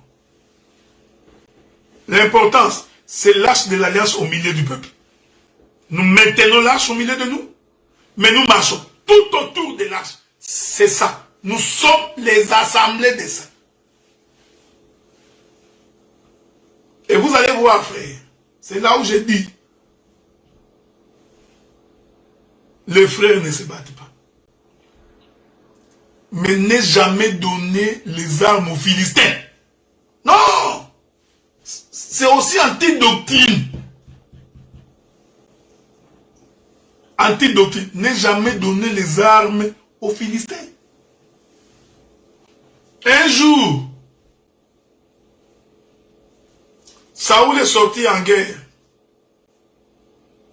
avec Jonathan. Vous connaissez l'histoire. Pendant cette guerre-là, et les pères et les fils meurent. Je n'entre pas dans les détails. Parce que Saoul et Jonathan qui meurent le même jour, c'est la croix. Mais ce n'est pas l'objet de notre intervention. Saoul et Jonathan meurent. Quelqu'un vient annoncer à David. Je vous informe que pendant la vie, Saoul cherchait la mort de David. Vous connaissez l'histoire. Combien de fois Saoul a cherché la mort de David? Ça, vous le savez, vous connaissez l'histoire. Jusqu'à ce qu'un jour, Saoul est allé dormir dans un Dans un rocher, il dort. David vient, il récupère les éléments de Saoul. Il lui monte. Il dit, oh roi. Quand nous allons vous demander d'expliquer ces choses, vous serez incapable. Pourquoi David n'a pas tué Saoul? Quand nous vous dirons, expliquez-nous le sommeil de Saoul qui fait en sorte que David ne l'a pas tué. Là, tu vas répéter en français, tu vois, bien-aimé dans le Seigneur, bien-aimé dans le Seigneur. C'est ça, c'est ce qui fait les assemblées des saints. Le pourquoi de cette écriture. Regardez. Vous connaissez l'histoire. Mais le jour où Saoul est mort, quelqu'un est sorti en criant.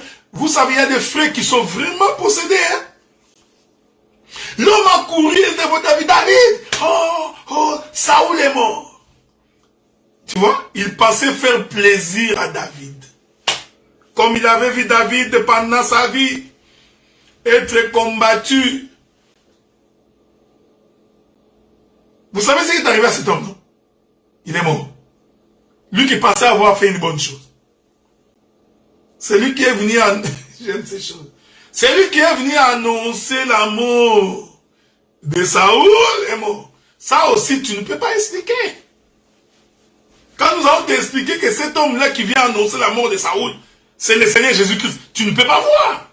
Mais frère, reconnaissez quand même que Dieu nous a fait grâce, non?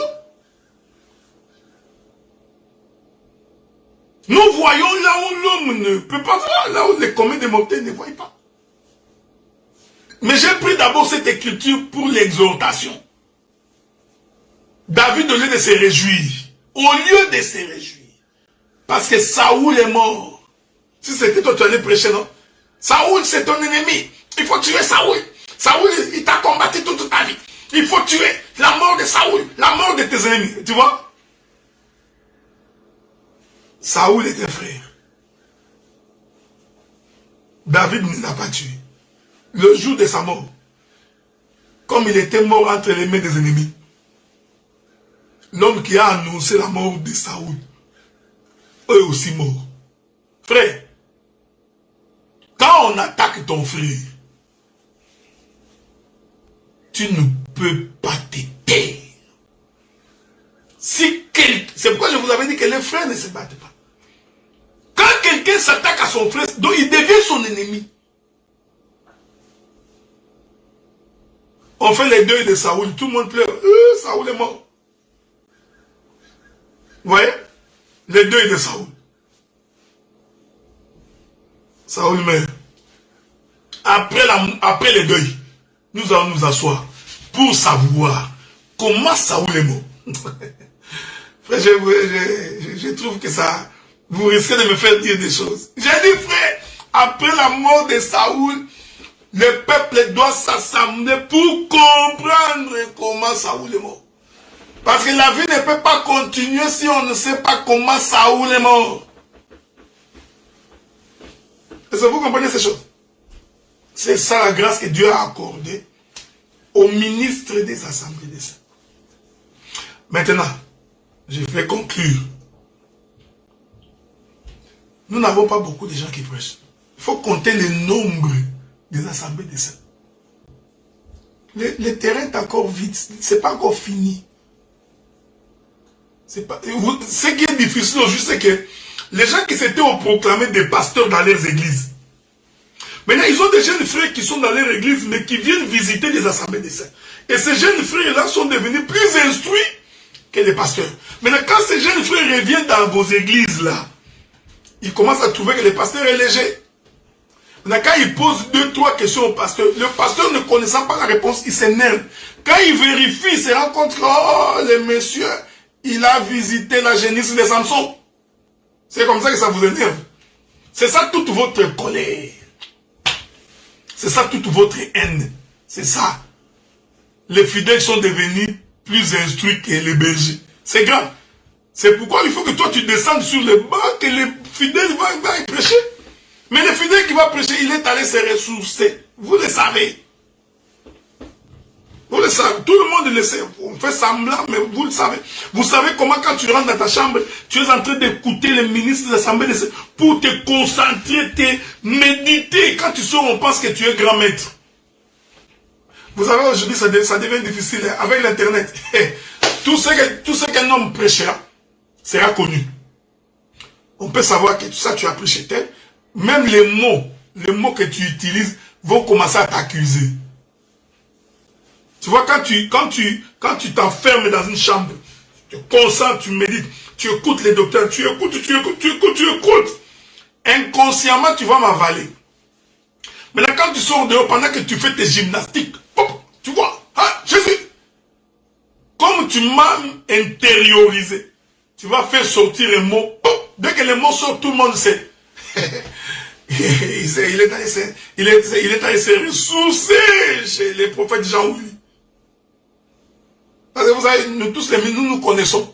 Nous connaissons que quand tu entends 2, 3 expressions comme ça, tu sais que c'est tel. Quand tu entends tel. Donc, c'est connu. Maintenant, quand ces gens-là deviennent plus instruits que les pasteurs de groupes de prière de réveil, je reviendrai pour expliquer c'est quoi un groupe de prière. Donc, il devient plus instruit que les pasteurs de groupe de prière. Maintenant, quand les pasteurs parlent, les fidèles trouvent que le pasteur ne connaît rien.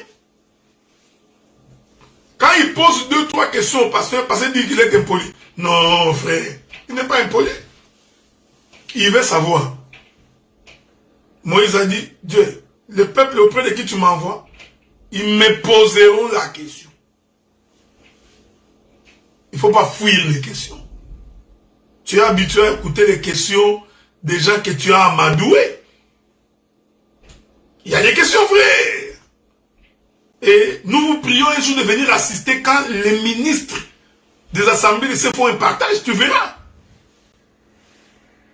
Alors, bien aimés dans le Seigneur, je voulais dire au peuple de Dieu, vous tous qui avez cru en Jésus-Christ, vous tous qui avez accepté le Seigneur, au travers des prédicateurs, ministres des assemblées, c'est la Bible. Assemblée des saints, c'est la Bible. Vous avez choisi la bonne part. Et vous le savez. Pour preuve, prends la connaissance que tu as. Va poser à ton pasteur. Allez lui poser la question, pourquoi cette tresse sur la tête de Samson? Pose-lui la question, pourquoi Samson a pris les 2 bâtons? Chez les Philistins, il a couru avec les 2 bâtons sur la montagne. Va lui poser la question. Dis-lui de t'expliquer. Tu verras par toi-même qu'il est limité. Est-ce que c'est un péché? Non. Si tu es limité, recherchez la connaissance. C'est écrit. Recherchez la connaissance. C'est une recommandation du Seigneur. Tu verras par toi-même que le pasteur ne comprend rien.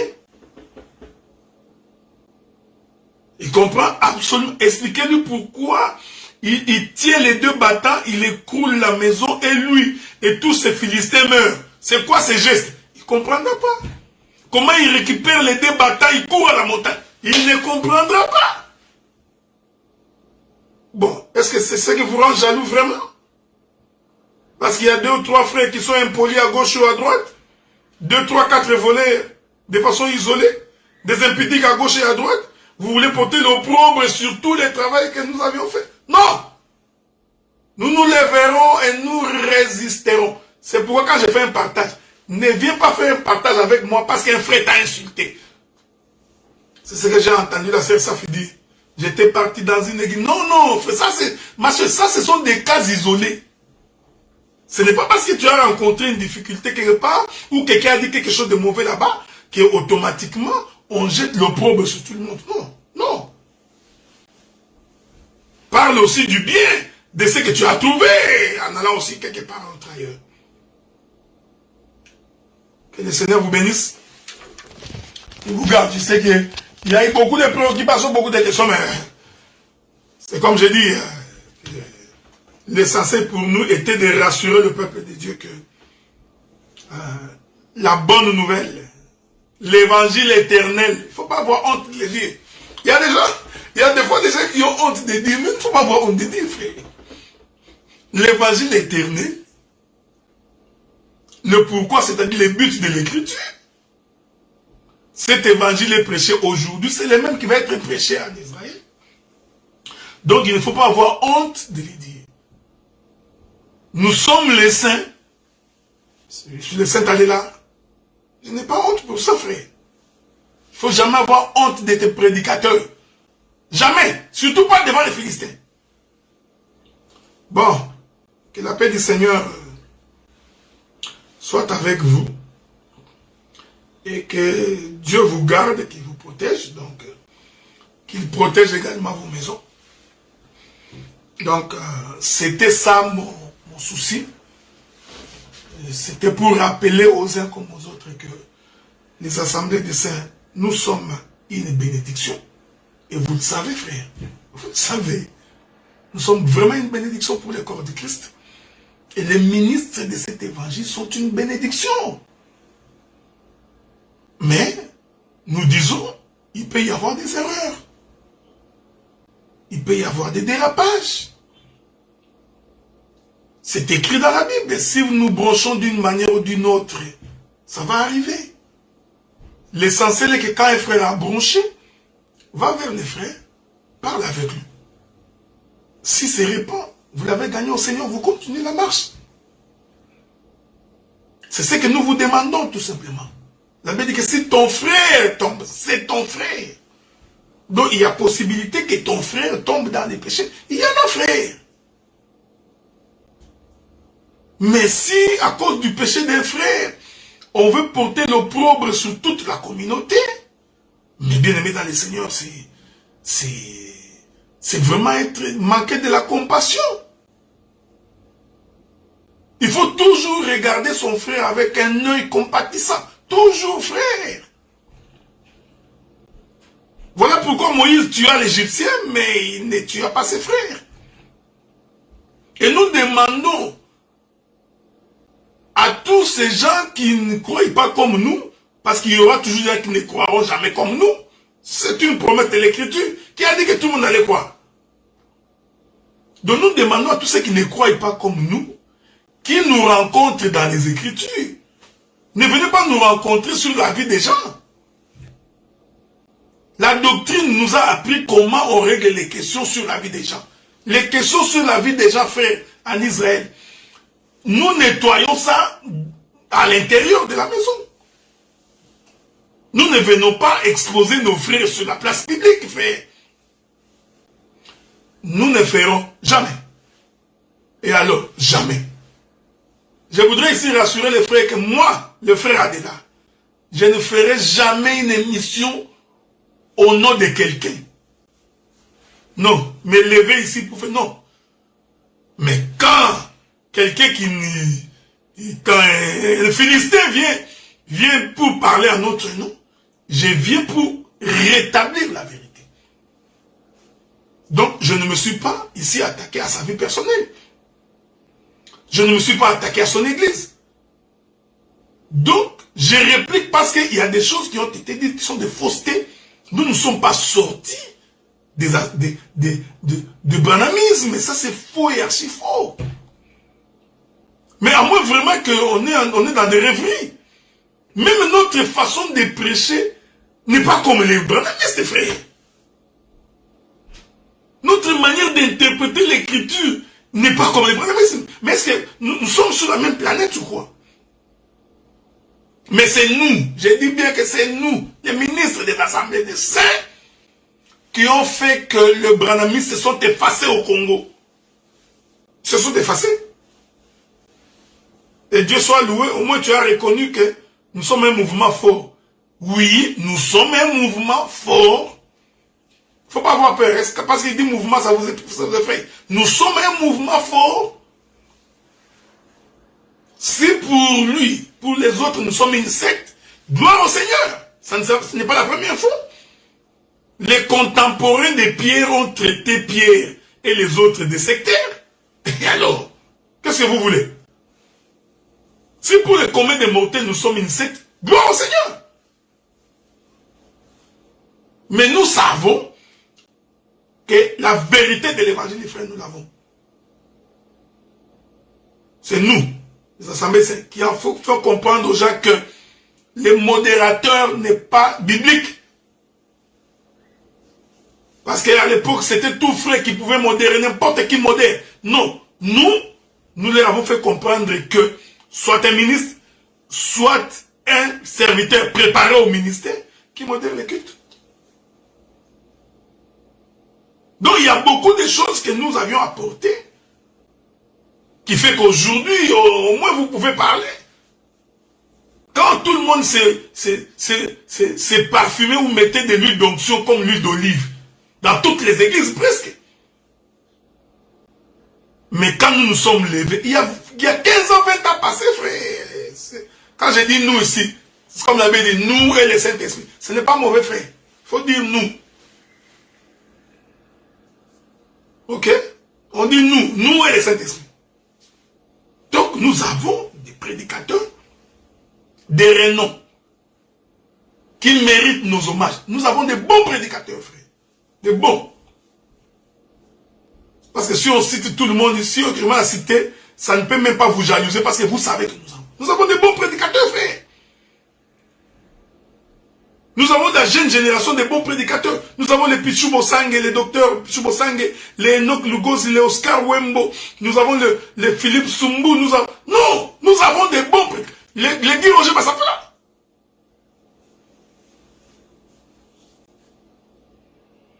Est-ce que vous comprenez ce que nous avons?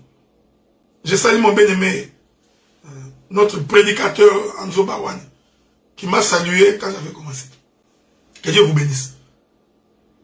Donc, vous voulez nous rencontrer, venez nous rencontrer dans les sujets de la Bible.